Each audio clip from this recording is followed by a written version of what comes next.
Imagine this. You've been waiting for years, putting in endless hours, dealing with the paperwork, and hoping for that green card approval. But what if everything you've been working toward is about to change? What if the system you've relied on for so long is shifting in ways you never saw coming? In just a few days, on December 25th, 2025, major changes will take effect that could completely alter your journey to permanent residency in the United States. This is not just another update. This is a game changer. Stay with me to find out how these changes could affect you and your future in the U.S. The world of U.S. immigration is constantly evolving. Laws, policies, and regulations are updated and changed regularly. For immigrants working to build a life in the United States, these updates can feel overwhelming, especially when they are so sudden and unpredictable. But December 25th, 2025 is bringing about a change that you need to know about right now. Now, let's take a step back and understand what exactly is happening and why these changes are so significant. First off, this new shift will affect the way green cards are processed, particularly for those who are applying through family-based petitions, employment, and even asylum cases. If you're already in the process, whether you've filed for your green card or are waiting for your interview, these changes may impact your application and could change the timeline. To make sense of all of this, let's break down these upcoming changes in a way that's easy to understand, step by step, so you're not left in the dark. What are the main changes? The biggest change we're seeing is in the way priority dates are managed. If you've ever checked the visa bulletin, you know that priority dates are crucial in determining when your green card application can be processed. Well, starting December 25th, 2025, there's going to be a significant shift in how these dates are handled. In simple terms, the priority date system will be adjusted to make it more dynamic. Previously, there were specific cutoff dates based on your country of origin and the type of application. However, with the new system, these cutoff dates will become more flexible, meaning there could be more shifts in the timeline than you've ever seen before. This means two things. On one hand, if you're waiting for your priority date to become current, this could actually speed up the process. But on the other hand, it could also mean that you're pushed further down the line if the new system decides to prioritize certain countries or categories over others. For example, let's say you're from India and are waiting to get a green card through an employment-based application. Right now, you may be facing a long wait because of the backlog for Indian applicants. But with the new system in place, it's possible that the timeline could either speed up or slow down depending on how your priority date aligns with the new rules. What does this mean for family-based applications? Next, let's talk about family-based applications, which have also been significantly impacted by these changes.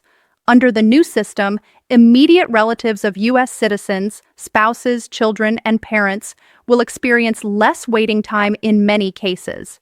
This is a relief for many families who have been stuck in long queues for years.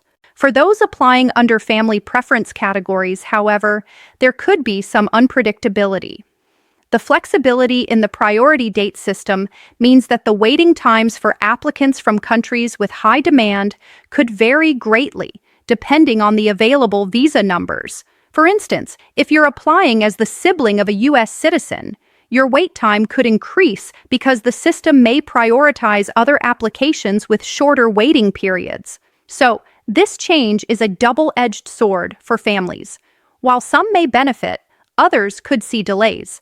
How are employment-based applications impacted? Employment-based green card applications are also undergoing major revisions. As of December 2025, the new rule could allow for more flexibility in the way green card numbers are allocated based on the needs of the U.S. labor market.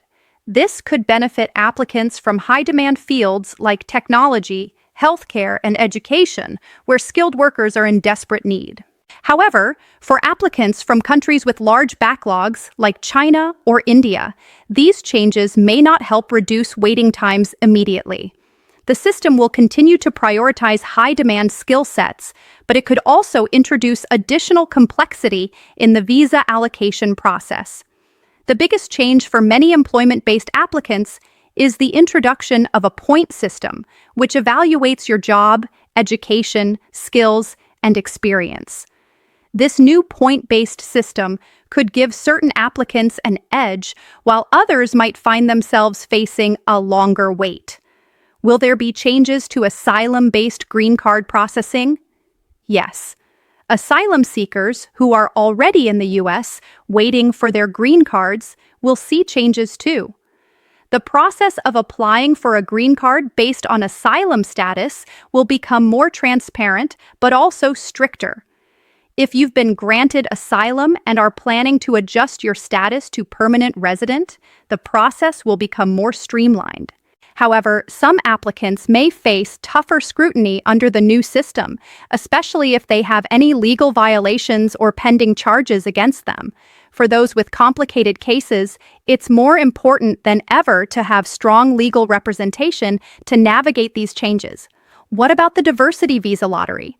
Another significant change relates to the diversity visa lottery, which provides green cards to immigrants from countries with low rates of immigration to the U.S. Under the new rules, the diversity visa lottery system will undergo some significant adjustments aimed at increasing fairness and transparency.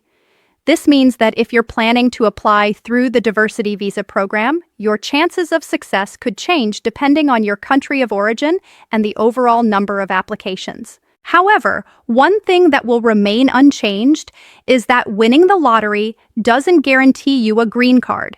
It simply gives you the opportunity to apply. You will still need to pass all necessary background checks and meet eligibility requirements. How will this affect green card holders after approval? Once you receive your green card, these changes won't directly impact your status. However, it's important to know that the pathway to citizenship could change as well. If you're a green card holder and plan on applying for U.S. citizenship in the future, the updated immigration rules could impact your naturalization process. Under the new system, the wait time for citizenship may increase for some, while others might see the process speed up. This depends on your particular situation, including where you're from and your green card type. Should you be worried? I understand if all of this sounds confusing or even overwhelming. Change is hard, and immigration law is one of the most complex areas to navigate. But the good news is that you don't have to face these changes alone. It's important to stay informed, keep track of your case, and, most importantly, seek the guidance of an experienced immigration attorney if you have any questions about how these changes affect your specific situation. The truth is, while these new rules might make things a little more unpredictable, they also create opportunities for many people who might have been stuck in long backlogs for years. The key is to stay proactive, keep your documents in order, stay on top of the latest news, and don't hesitate to seek help when needed. Wrapping up, to summarize, the changes coming on December 25th, 2025 are big. They'll affect how green cards are processed, how long you might have to wait, and who gets priority in the system. Whether you're applying through family, employment, asylum, or even the diversity visa lottery, these changes could impact your path to permanent residency. While this news might be shocking, remember that there are always ways to navigate these changes successfully with the right guidance. So, if you're feeling uncertain or unsure about how this affects you, it's essential to stay informed, consult with experts, and keep pushing forward. Before we wrap up, I'd like to kindly ask you to subscribe to our channel for more updates on U.S. immigration laws. We'll keep you informed and help you through every step of the immigration process. Don't forget to hit the notification bell so you never miss an important update. Thank you so much for watching, and I'll see you in the next video.